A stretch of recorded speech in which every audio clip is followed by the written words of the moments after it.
0 rounds of 8-inch, 1200 rounds of 4 and 5-inch, 6 torpedoes, a dream, and an enemy convoy on the horizon. Let's get it. Ladies, gents, and everybody in between, welcome back to the Dutch East Indies, where there's a pickle of a situation unfolding. On the horizon is a Japanese convoy consisting of a light cruiser, a handful of destroyers, and a lot of transports.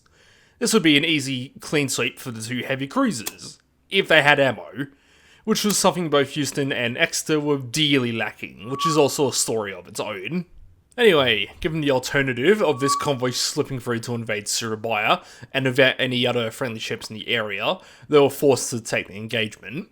The running plan was for the 2 heavy cruisers to close the secondary range before laying down accurate fire on the cargo-laden transports, aiming to abuse War on the Sea's fire-fanning mechanics to get the transports to burn down. As it would turn out, this got off to a better start than intended, as 4 of the ships in the convoy collided with each other, but the Japanese were quick to respond, opening fire on Houston and scoring a hit on her already heavily flooded bow that started the small fire. In return, Houston set both a transport and a destroyer escort on fire in one go. Whilst the American heavy cruiser took the brunt of fire from the enemy, a considerable fire now burning in midships, Exeter ran out of 4-inch ammo for her starboard side secondary battery and turned around to continue fire with her port side guns. But on the upside, fully half the convoy was on fire or otherwise damaged. On the downside, after exchanging fire, Exeter was now properly out of ammo. She turned away, but just as she was about to loose off her torpedoes, one of the Japanese troop ships was shattered by a cargo explosion. In the midst of the engagement, a submarine was lurking.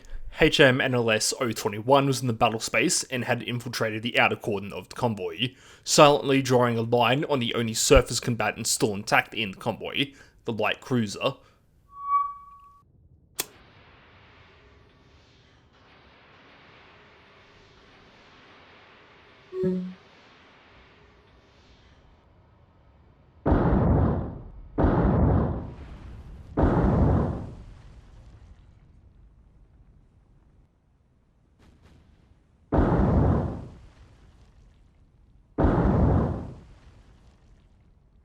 Five out of 6 hits, an almost perfect salvo, leaving the Nagara crippled, alight, and dead in the water. In the backdrop of the cruiser getting torn to pieces by torpedoes, 2 transports were sinking while 2 destroyers were having a moment.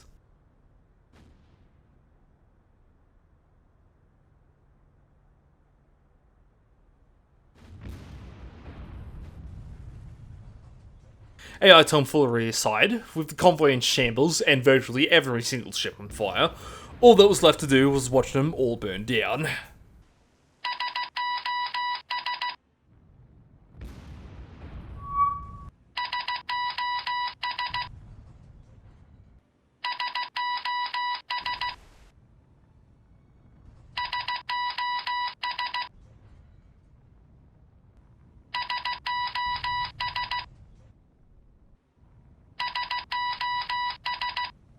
This was going to take a while though, so I decided to move Houston and Exeter back in to finish off the job with their light anti-aircraft weapons. In the resulting clusterfuck, Houston got into a slugging match with an Asashio, while Exeter finished off the last remaining transport. Once that transport had been dealt with, the British heavy cruiser came to the assistance of the American heavy cruiser, and after a prolonged session of shooting fish in a barrel, the Asashio was overcome by its damage and sank. A victory to be sure, but now the 2 heavy cruisers were completely out of ammo. So, a situation update. Surabaya had been hit multiple times by bomber raids, and the port facilities had been smashed from a level 3 port to a level 2 port, which meant that the ships could no longer rearm at the Dutch base. This was extremely problematic, because I could no longer conduct bombardments on the surrounding enemy airfields, nor rearm at a forward staging area, which meant any ship in need of resupply would have to travel all the way back to Darwin. In the meantime, Houston and Exeter were now on their way to Darwin to rearm, but just short of the destroyers Javelin, Express and Courtinair arriving at Surabaya, the port was attacked by a giant wave of almost 40 carrier-based aircraft. The 6 fighters stationed at Surabaya did their best to counter the air raid, but accomplished fuck all, losing 5 of their number while only shooting down 5 of the 36 attackers. To make things marginally worse, the newly arrived destroyers were spotted in the bay by scout aircraft and subsequently attacked by bombers. Luckily, none of the destroyers were hit. Unluckily, they were attacked by torpedo bombers shortly before nightfall, a mix of carrier-based and land-based aircraft. Mercifully, a flight of CW-21 fighters managed to break up or shoot down the attackers, meaning that only 3 bugged-out Kates could attack the destroyers. Despite this, none of the ships were damaged. Having dropped off their supplies, Tassos Runner, made up of the aforementioned destroyers, were assigned to patrol duties in the Eastern Java Sea? Flores Sea? The body of water north of Kopang. With Javelin having seen success on her own against the 4-ship Japanese formations in the area, my line of thought was that all 3 destroyers could throw hands of anything likely to appear in this region of the area of operations. Further south, Task Force Aegis, consisting of the 2 heavy cruisers, rearmed, while Convoy Stanton picked up fuel and engineering supplies intended to repair Surabaya. A wrench was then immediately thrown into the works when an invasion force showed up right outside Surabaya, the submarine O-21 sailing out to meet this force, which as it turned out wasn't an invasion force but a bombardment force, a large force of destroyers and a pair of Takao-class heavy cruisers in tow. I noticed one of the heavy cruisers was on the edge of the formation and directed O-21 back to observe, but she was then forced to dive and run silent when the Japanese destroyers started pinging on sonar. Luckily, they were searching in the wrong direction, and the Takao was about to sail right over O-21, less than 1,000 yards to her stern. With the destroyers now bearing in on the submarine, O-21 fired 2 torpedoes from her aft tubes at point-blank range towards the heavy cruiser, and despite their awkward angle, both torpedoes slammed her amidships. With the destroyers now right on top of her, O-21 fired her 4 remaining bow torpedoes at a nearby transport, which also narrowly avoided the destroyer. Unluckily, these torpedoes missed, and the sub was now out of 2 launched torpedoes, but she also managed to avoid attention from the destroyers. In a brief stint of confidence, O-21 came to periscope depth to observe the damage. I was happy to find that the Takao was dead in the water and quite heavily on fire. Having made its discovery, she dived and sat on the seabed like a mudfish, waiting to see if the heavy cruiser would find her. Sure enough, she did, and the submarine safely and silently withdrew. Things were not all sunshine and rainbows though, because the convoy maintained its course to Surabaya and bombarded the port again. Later on in the day, Tassos Runner was chasing after a 4-ship column that had been spotted north of Timor. Unfortunately, no direct sighting was made and the destroyers returned to their patrol pattern. Whilst underway, a Hudson bomber spotted the small convoy. Contact was maintained via Courtenay's floatplane and the destroyers closed in, Express and Courtenay making first contact. This convoy was a 2-ship force, made up of a tanker and a small anti-submarine escort, a force that was no match for the 2 fleet destroyers now approaching. At 6,000 yards, the 2 destroyers engaged a tanker that had been abandoned by its escort. Given the calm weather conditions and the range, a series of devastating hits was scored within the first few salvos. A smokescreen threw off their aim for a little bit given that Javelin, the only destroyer of a radar set, wasn't present, but a cargo explosion was given in return for their troubles and the tanker sank immediately.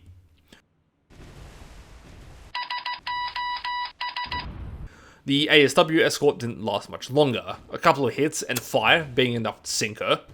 Back in the Java Sea, Tassos Aegis was sailing out to conduct a patrol when bombers attacked the now useless airfield at Singasari and the less useless airfield at Silicap.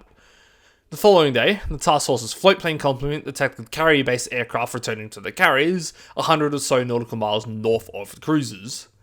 This seemed to be a promising lead. While the carrier divisions of the Keto Battalion were typically escorted by heavy cruisers and usually a battle cruiser or 2, if Houston and Exeter could maintain their distance and pin down accurate fire, there was a good chance they could burn down a carrier or 2 in a gunnery duel. A game of cat and mouse then resulted before the carrier group itself was spotted heading south. The cruisers approached at full speed, while to the east, Express and Courtenay came across a Japanese submarine.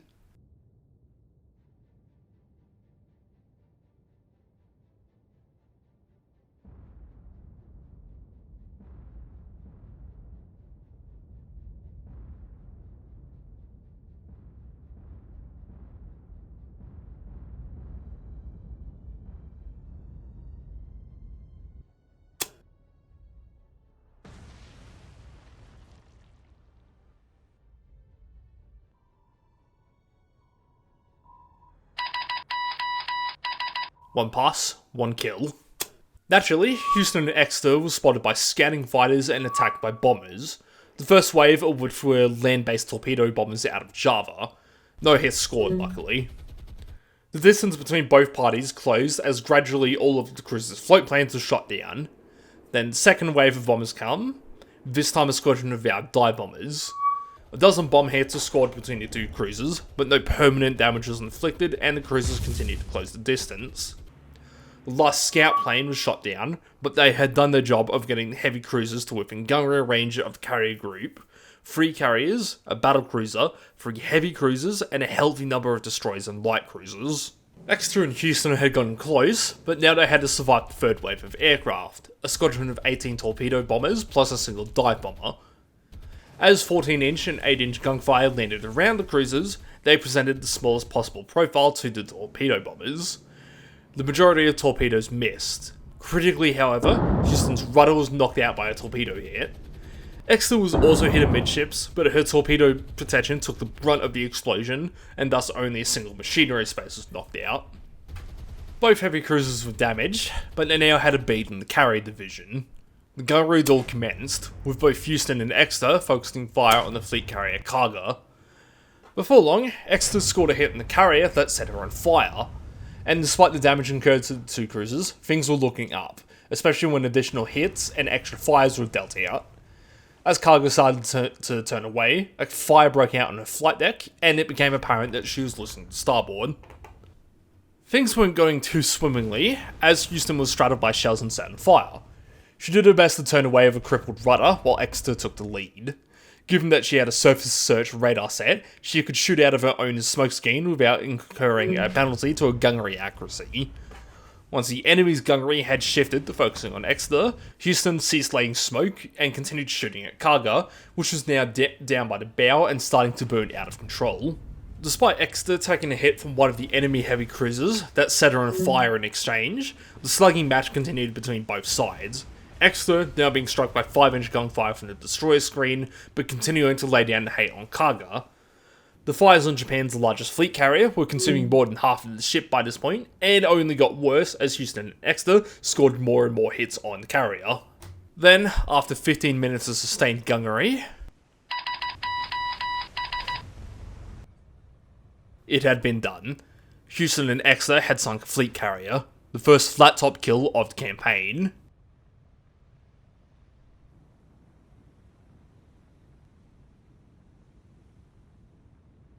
Despite Exeter having taken several hits from small caliber guns and getting set sporadically on fire, the guns of the two cruisers now shifted the focus on the other fleet carrier present, Soyu, and in less than a minute, hits were scored and several fires had been started. The carrier then started laying a smoke screen and Houston's firing collision accuracy tanked as a result, so the American heavy cruiser shifted her fire to the third Japanese carrier, the light carrier Rugio, while Exeter continued firing upon Soyu. The second fleet carrier just about avoided colliding with the destroyer, and things were going well. Right until Houston was hit by a 14-inch shell from the battlecruiser. Her bow and 2 forward turrets were ripped off in the resulting catastrophic explosion, and the cruiser immediately dipped forwards and down into the water as a gigantic fire presented itself in every compartment under and forward of the bridge. Still, Soyu wasn't doing much better.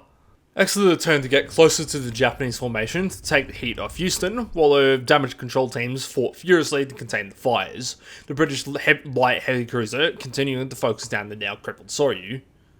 Ablaze from bow to stern, Soyu came to a complete stop, rolled over and then sank. 2 of Japan's 6 available fleet carriers had been destroyed in a single engagement by 2 heavy cruisers.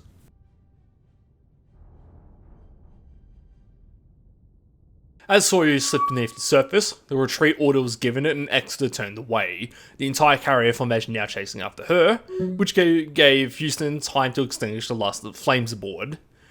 The moment the last fire was brought under control and all controllable flooding was pumped overboard, the 2 ships left the combat area. 2 fleet carriers sunk. Even with Houston crippled, that was still a tactical victory. But this is the Abdicom mod, and if you think that was going to be the end of the story, or if the victory was going to go all about cost, you would be very, very sorely mistaken. As Houston and Exeter were running like hell for the Sunder Strait, the destroyer Javelin was on patrol well out to the east where she ran into a 4-ship column. Unlike the first time, however, she was actually facing a light cruiser that can match it gun for gun, not to mention the destroyers that were also present. Despite this, the J-class fleet destroyer ran in and exchanged fire with the Japanese destroyers the moment she was within gunnery range. Considerably outgunned, Javelin was hit several times and set on fire, but exchanging fire with the lead Japanese destroyer, she loosed off her torpedoes and set the opposing destroyer on fire in return, next shifting her fire to the light cruiser and setting her on fire as well, even as Javelin herself extinguished her own fires and went to a tank to repair her own flooding damage. Having forced the cruiser to turn away, Javelin was set on fire by an explosion amidships, but happily carried on as if nothing had happened, and shifted her focus back to the lead Fubuki. Taking more hits from the other destroyers, she nevertheless established gunnery superiority over her closest opposition, raking the Fubuki from bow to stern with gunfire, and lighting the destroyer up. This destroyer turned away limping, and Javelin switched her fire to the Hatsuharu, which was now the closest enemy destroyer.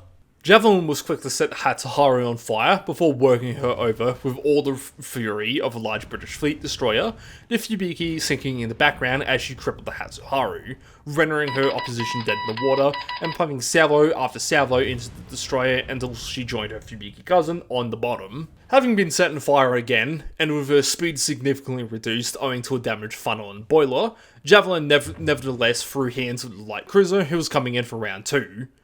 The two ships proceeded to beat the shit out of each other, Javelin lighting the Sendai up like a Christmas tree, while the Sendai blew out several of Javelin's compartments. Javelin barked and snarled at the light cruiser that was almost 3 times her own displacement. Sadly, all good things had to come to an end. The crippled Sendai scored a hit on Javelin's bow, detonating her forward magazine and blasting everything off forward of the bridge. Even as her death throes could be heard across the world, Javelin got the last laugh. The Sendai burnt down and sank almost immediately after crippling the J-class destroyer. Unfortunately, Javelin, already badly damaged from previous engagements, did not have the mass nor the damage control crews like aboard the cruisers to sustain such massive damage. After seeing off the sinking of the light cruiser, Javelin succumbed to her grievous wounds and slipped beneath the waves. The saga of the destroyer that could fight like a beast came to an end, with 4 destroyers and 2 light cruisers having been eliminated by her guns and her guns alone.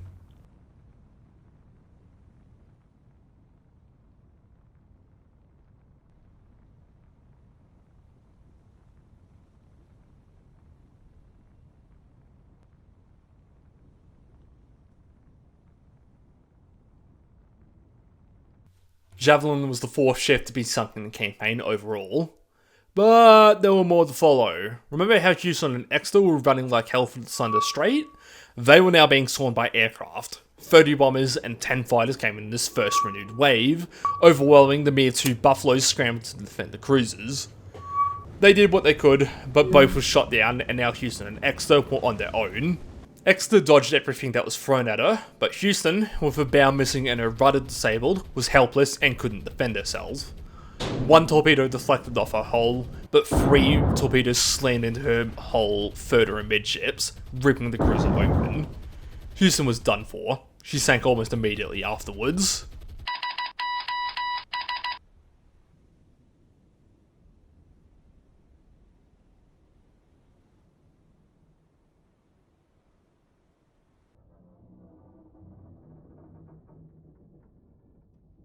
To add insult to injury, a single dive bomber swooped in on Exeter and struck her with 2 bombs, one of which destroyed her main gunnery direct descent. She barely got more than 30 miles before then being attacked by a squadron of 20 dive bombers. In a resulting attack, Exeter was struck by 7 bombs. Not even 5 minutes later, she was attacked by a squadron of nearly 40 more dive bombers, which clued me into the realization that there was a 2nd Carrier Division operating somewhere in the area. Exeter evaded the first few drops, but then the hits started coming in. This time, she took no less than 20 bomb hits, the damage knocking out most of her machinery spaces and disabling the foremost main turret. The now crippled Exeter continued at all possible speed for the Sunder Strait, but a 3rd wave of aircraft followed, 50 torpedo bombers. With aircraft coming from every direction, this was the end for Exeter. No matter which way she evaded, she would be presenting a broadside to torpedoes. She did what she could, but this is only going to end one way.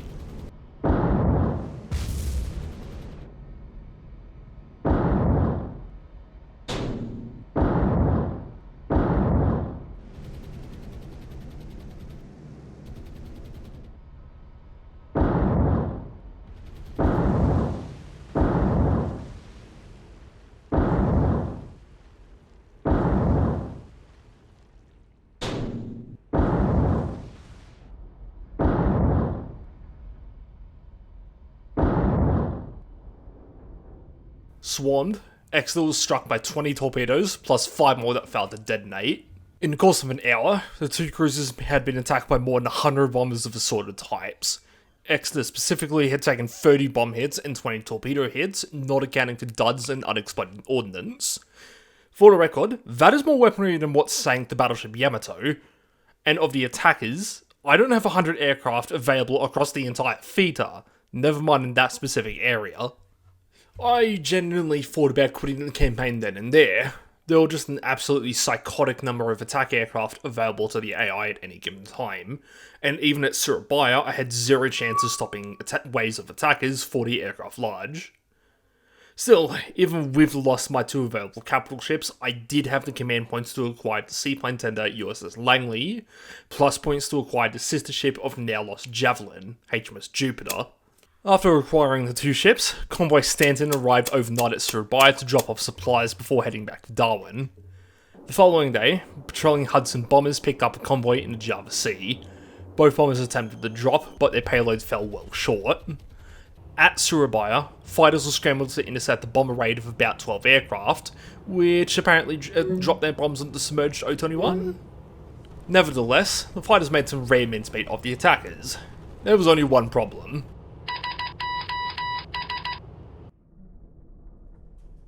Somehow, the bombers had sunk a submerged submarine. Never mind wanting to quit the campaign after the loss of Houston and Exeter, I legitimately Alt F4 after what I saw as O-21's loss. All in all, some tactical victories had been scored. In particular, the sinking of Kaga and Soyu was a significant blow to the Japanese Navy, but it had come at considerable cost. With loss of Javelin, Houston, Exeter, and O-21, I only had 4 operational frontline warships in the entire feeder, not including the corvette assigned to Convoy Star. The strategic situation was only looking worse and worse as the days went on. But that outcome would have to wait for later weeks. This has been the Dutch East Indies campaign for War on the Sea. Stay frosty, folks, and I'll catch you on the next one.